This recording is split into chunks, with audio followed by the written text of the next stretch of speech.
இன்றைக்கி நம்ம எல்லா டிஃபனுக்கும் ஏற்ற மாதிரி பச்சை பட்டாணி குருமா எப்படி செய்கிறதுன்னு பார்க்கலாம். அரை கப் அளவு பச்சை பட்டாணியை 8 மணி நேரம் ஊற வச்சு வச்சுருக்கோம். இதுக்கு டைம் இல்லாட்டி சுடு தண்ணியில் 3 மணி நேரம் ஊற வச்சு வச்சுக்கலாம். இதுக்கு முதல்ல ஒரு வெங்காயம் தக்காளியெல்லாம் வதக்கிக்கலாம். கடாய் நல்லா சூடானதும் 2 டீஸ்பூன் அளவு ஆயில் சேர்த்துக்கலாம். ஆயில் சூடானதும் 15 சின்ன வெங்காயம் தோல் உரித்து சேர்த்துக்கலாம். கூடவே 10 பல் பூண்டையும் தோல் உரிச்சிட்டு சேர்த்துக்கலாம். 1 இன்ச் அளவு இஞ்சியை நல்லா பொடியாக நறுக்கிட்டு இதோட சேர்த்துக்கலாம்.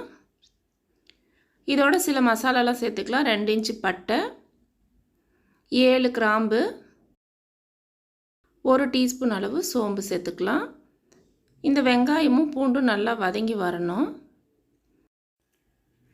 அதுக்குள்ளார ஒரு பெரிய தக்காளியை நம்ம நல்லா பொடியாக நறுக்கி எடுத்து வச்சுக்கலாம். இப்போ பார்த்திங்கன்னா உங்களுக்கு வெங்காயம் பூண்டெல்லாமும் நல்லா வதங்கி வந்துருச்சு. இப்போ இதோட நம்ம ஏற்கனவே நறுக்கி வச்சுருக்கிற தக்காளி சேர்த்துக்கலாம். இந்த தக்காளியை நல்லா குழஞ்சி வர்ற அளவுக்கு வதக்கி விட்டுக்கலாம். தக்காளி நல்லா இந்த அளவுக்கு வதங்கினதுக்கப்புறமா 1/4 மூடி அளவு தேங்காவை துருவி வச்சுருக்கோம், அதை சேர்த்துக்கலாம். தேங்காவை ரொம்ப நல்லா வதக்கணும்னு அவசியம் இல்லை. லேசாக சூடு வர அளவுக்கு வதங்கினதுக்கப்புறமா இப்போ ஸ்டவ் ஆஃப் பண்ணிடலாம்.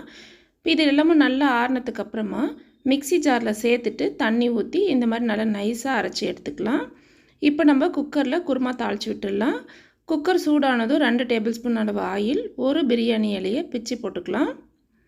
கூடவே 1 பட்டை, 2-3 கிராம்பு சேர்த்துக்கலாம். இது லேசாக வறுத்துக்கலாம். இதோட 5-6 சின்ன வெங்காயத்தை பொடியாக நறுக்கிட்டு சேர்த்துக்கலாம். தேவையான அளவு கருவேப்பிலை சேர்த்துட்டு வெங்காயம் ஓரளவுக்கு நல்லா வதக்கி விட்டுக்கலாம். இப்போ இந்த மாதிரி வந்ததுக்கப்புறமா இதில் மசாலா பொடி சேர்த்துக்கலாம். 1/4 ஸ்பூன் மஞ்சள் தூள், 1 ஸ்பூன் அளவு தனி மிளகாய் தூள், 2 ஸ்பூன் அளவு தனியாத்தூள் சேர்த்துக்கலாம். 1 நிமிஷத்துக்கு இந்த மசாலாவோட பச்சை வாசனை போகிறதுக்காக ஆயிலில் நல்லா ஃப்ரை பண்ணிக்கலாம். இப்போ இதில் ஏற்கனவே நம்ம அரைச்சி வச்சுருக்கிற இந்த வெங்காயம் தக்காளியை சேர்த்துக்கலாம். இப்போ இது ஏற்கனவே நம்ம வதக்கி அரைச்சிருக்கிறதால லேசாக வதக்கி விட்டால் போதும். இப்போ இதில் நம்ம ஏற்கனவே ஊற வச்சு தண்ணி வடித்து வச்சுருக்கிற பச்சை பட்டாணியை சேர்த்துக்கலாம். இது வேக வைக்காதது. இதை சேர்த்ததுக்கப்புறமா தேவையான அளவு உப்பு சேர்த்துக்கலாம். பட்டாணியோடைய பச்சை வாசனை போகிறதுக்காக 1 நிமிஷத்துக்கு இந்த மசாலாவோடு சேர்த்து நல்லா இதை வதக்கி விட்டுக்கலாம்.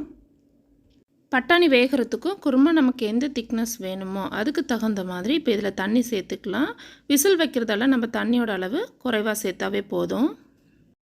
இப்போ இது நல்லா கலந்து விட்டதுக்கப்புறமா உப்பு காரம் டேஸ்ட் பார்த்துக்கலாம். இந்த அளவே எனக்கு கரெக்டாக இருக்குது. இப்போ இதில் கொஞ்சமாக கரம் மசாலா சேர்த்துக்கலாம்.